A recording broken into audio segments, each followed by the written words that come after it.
வரகி பக்தர்கள் அனைவருக்கும் வணக்கம். இது நம்ம ஆதி வரகி யூடியூப் சேனல். வரகி அன்னையோட அருள் பரிபூரணமா எல்லாருக்குமே கிடைக்கணும்னு மனசார பிரார்த்தனை செஞ்சுக்கிட்டு நாம இந்த பதிவை ஆரம்பிக்கலாம். இன்னைக்கு டிசம்பர் மாசம் 17ஆம் தேதி, மார்கழி மாசத்தோட முதல் நாள், பஞ்சமி திதி. இந்த அற்புதமான நாள்ல நமக்கு பணம் பல மடங்கா பெருகிறதுக்கு அரை ஸ்பூன் அரிசியை வச்சு செய்ய வேண்டிய ஒரு தாந்திரிக பரிகாரத்தை பத்தி தான் இந்த பதிவுல நாம பார்க்க போறோம். அரை ஸ்பூன் அளவுக்கு அரிசியை உங்க பர்ஸ்ல இப்ப நான் சொல்ற முறைப்படி நீங்க வச்சாலே போதும். பல கோடிக்கு அதிபராக கூடிய வாய்ப்பு கூட உங்களுக்கு ஏற்படும். இது என்ன பரிகாரம்? இந்த பரிகாரத்தை நாம எப்படி செய்யணும், யாரெல்லாம் செய்யணும்னு இப்ப நாம பார்க்கலாம். பணத்தை வசியம் செய்யறதுக்கான பரிகாரத்தை தான் இப்ப நாம பார்க்க போறோம். அதனால பணம் சம்பந்தப்பட்ட பிரச்சனைகள் இருக்கிறவங்க எல்லாருமே இந்த பரிகாரத்தை செய்யலாம். குறிப்பா சொல்லணும்னா கடன் பிரச்சனை தீர்றதுக்கும் பணவரவு அதிகரிக்கிறதுக்கும் இந்த பரிகாரத்தை இன்னைக்கு நீங்க செய்யலாம். முழு நம்பிக்கையோட இன்னைக்கு இந்த பரிகாரத்தை செய்யும் போது உங்களுக்கு கை மேல பலன் கிடைக்கும். இந்த தாந்திரிக பரிகாரத்துக்கு நமக்கு எந்த விதமான கட்டுப்பாடுகளுமே கிடையாது. ஆண்கள், பெண்கள் இப்படி யாரு வேணாலும் செய்யலாம். எல்லா மதத்தினருமே செய்யலாம். இன்னைக்கு நீங்க அசைவம் சாப்பிட்டு இருந்தாலும் இந்த பரிகாரத்தை தாராளமா செய்யலாம். பெண்களுக்கு மாதவிடாய் சமயமா இருந்தாலும் இந்த பரிகாரத்தை நீங்க செய்யலாம். இந்த பரிகாரத்தை இன்னைக்கு நாள் ஃபுல்லா எந்த நேரத்துல வேணாலும் நீங்க செய்யலாம். ஆனா ராகு காலம் மற்றும் யமகண்ட நேரத்தை மட்டும் தவிர்த்துக்கோங்க. இன்னைக்கு நமக்கு ஞாயிற்றுக்கிழமை அன்னைக்கு சாயங்காலம் 4:30 மணியிலிருந்து 6 மணி வரைக்கும் நமக்கு ராகு கால நேரம் இருக்கு. யமகண்டம் இன்னைக்கு மத்தியானம் 12 மணியிலிருந்து 1:30 மணி வரைக்கும் இருக்கு. அதனால இந்த 2 நேரத்தை தவிர்த்துக்கிட்டு மற்ற எல்லா நேரங்கள்ல நீங்க எப்ப ஃப்ரீயா இருக்கீங்களோ அப்போ இந்த பரிகாரத்தை செஞ்சுக்கோங்க. நீங்க இன்னைக்கு நம்ம வாராகி அம்மாவுக்கான வழிபாடுகளை செய்யறீங்கன்னா வாராகி அம்மாவுக்கான வழிபாடுகளை செஞ்சு முடிச்சதுக்கு அப்புறமா இந்த பரிகாரத்தை நீங்க செய்யுங்க. இந்த பரிகாரத்தை செய்யறதுக்கு முன்னாடி உங்க கை கால் முகத்தை கழுவிட்டு வந்து அமைதியான மனநிலையில அமைதியான இடத்துல உட்கார்ந்து நீங்க பண்ணுங்க. இது மட்டும்தான் இந்த பரிகாரத்துக்கு இருக்கக்கூடிய கண்டிஷன்னே சொல்லலாம்.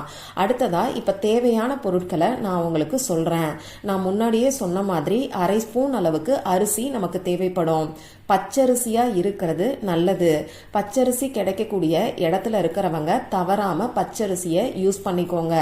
எனக்கு பச்சரிசி கிடைக்காதுன்னு சொல்றவங்க மட்டும் நீங்க நார்மலா சாப்பாட்டுக்கு பயன்படுத்தக்கூடிய எந்த அரிசியை வேணாலும் யூஸ் பண்ணிக்கலாம். இன்னும் சொல்ல போனா பாஸ்மதி ரைஸை நீங்க பயன்படுத்தும் போது நல்ல ரிசல்ட் உங்களுக்கு கிடைக்கும். பச்சரிசி அப்படி இல்லைன்னா பாஸ்மதி ரைஸை இந்த பரிகாரத்துக்கு நீங்க யூஸ் பண்ணிக்கோங்க. அடுத்ததா முக்கியமா நமக்கு தேவைப்படக்கூடிய ஒரு பொருள் என்னன்னு பாத்தீங்கன்னா பட்டை பவுடர் நமக்கு தேவைப்படும். அதாவது சின்னமன் பவுடர். இந்த பட்டை பவுடரை வச்சு இன்னைக்கு செய்ய வேண்டிய பரிகாரத்தை பத்தி ஏற்கனவே ஒரு வீடியோல நான் உங்களுக்கு சொல்லியிருக்கேன். அதே மாதிரி இன்னைக்கு செய்ய வேண்டிய வழிபாடுகளையும் பரிகாரங்களையும் 5 பதிவுகள்ல நான் உங்களுக்கு கொடுத்துருக்கேன். உங்களால எதை செய்ய முடியுமோ அதை மட்டும் நீங்க செஞ்சுக்கோங்க. சரி, இப்ப தேவையான பொருட்கள் என்னன்னு பார்த்தாச்சு. இப்ப இந்த பரிகாரத்தை எப்படி செய்யணும்னு நான் உங்களுக்கு சொல்றேன். நான் முன்னாடி சொன்ன மாதிரி அமைதியான ஒரு இடத்துல நீங்க உட்கார்ந்துக்கோங்க. உங்க மூச்சை நல்ல ஆழமா 3 தடவை உள்ள இழுத்து வெளியில விட்டீங்கன்னா உங்க மனசு ரிலாக்ஸ் ஆகும்.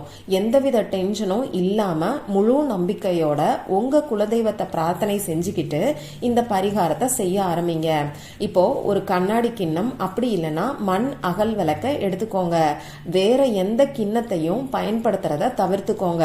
ஏன்னா இந்த கண்ணாடி கிண்ணமும் மண் அகல் விளக்கும் பஞ்சபூதங்கள்ல மண் தத்துவத்தை குறிக்குது. அது மட்டும் இல்லாம இந்த கண்ணாடி கிண்ணத்துக்கும் மண் அகல் விளக்குக்கும் ஹீலிங் எனர்ஜி அதிகமாவே இருக்கு. அதனாலதான் எல்லா பரிகாரங்கள்லயும் நாம கண்ணாடி கிண்ணத்தையோ அப்படி இல்லைன்னா மண் அகல் விளக்கையோ யூஸ் பண்றோம். இப்ப இந்த கண்ணாடி கிண்ணத்துல நீங்க எடுத்து வச்சிருக்கக்கூடிய அரை ஸ்பூன் அளவுக்கு அரிசிய போட்டுக்கோங்க. அடுத்ததா பட்டை பவுடர். பட்டை பவுடர் பாத்தீங்கன்னா நமக்கு 1/4 ஸ்பூன் அளவுக்கு இருந்தா கூட போதும். உங்ககிட்ட பட்டை பவுடர் இல்லைன்னா உங்க வீட்டுல இருக்கக்கூடிய பட்டை துண்டுகளை 1-2 இடிச்சிட்டு கூட இந்த பரிகாரத்துக்கு நீங்க யூஸ் பண்ணிக்கலாம். இப்ப நீங்க எடுத்து வச்சிருக்கக்கூடிய கிண்ணத்துல அரை ஸ்பூன் அளவுக்கு அரிசி, 1/4 ஸ்பூன் அளவுக்கு பட்டை பவுடர் இது ரெண்டையும் போட்டதுக்கு அப்புறமா உங்க வலது கையால இந்த 2 பொருட்களையும் ஒன்னா நீங்க மிக்ஸ் பண்ணுங்க.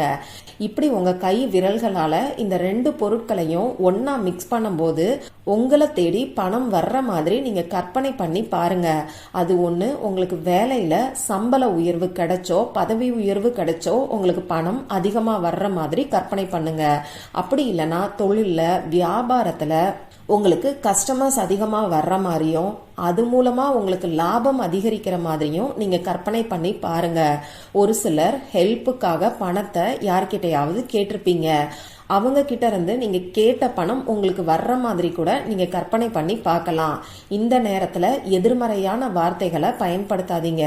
கடன், கஷ்டம், பிரச்சனை, தடை, அடகு வச்ச நகையை மீட்கணும், இந்த மாதிரியான வார்த்தைகளை நீங்க பயன்படுத்தாதீங்க. அடகு வச்ச நகையை மீட்கணும்னு நினைக்கிறவங்க உங்களுக்கு பணவரவு அதிகரிக்கிற மாதிரியும் அந்த பணத்தை வச்சு நகையை நீங்க மீட்டு உங்க வீட்டுக்கு எடுத்துட்டு வர மாதிரியும் கற்பனை பண்ணி பாருங்க. இவ்வளவுதான் நீங்க செய்ய வேண்டியது. 1 நிமிஷத்துக்கு இந்த மாதிரி நீங்க கற்பனை பண்ணி பார்த்தாலே போதும். சைட் பை சைடு இந்த பச்சரிசியையும் பட்டை பவுடரையும் ஒன்னா மிக்ஸ் பண்ணிக்கிட்டே நீங்க கற்பனை பண்ணி பாருங்க. இது ரொம்ப ரொம்ப முக்கியம். அடுத்ததா இப்ப நீங்க மிக்ஸ் பண்ணி வச்சிருக்கக்கூடிய பச்சரிசிய உங்க வலது கையை எடுத்து உங்க பர்ஸ்ல நீங்க தூவி விடுங்க. பர்ஸ்ல பேப்பர்ல வச்சு வைக்கலாமா, துணியில வச்சு மூட்டையா கட்டி வைக்கலாமான்னு சொல்லி கேட்காதீங்க. பணத்தோட இந்த அரிசியும் பட்டை பவுடரும் படணும். அதாவது டைரக்டா பணத்துக்கு மேல இந்த அரிசியும் பட்டை பவுடரும் இருக்கிற மாதிரி நீங்க பாத்துக்கோங்க. இப்படி நீங்க மிக்ஸ் பண்ணி வச்சிருக்கக்கூடிய அரிசிய உங்க பர்ஸ்ல உங்க பீரோல இப்படி 2-3 இடத்துல கூட நீங்க வைக்கலாம். இது உங்க விருப்பம் தான்.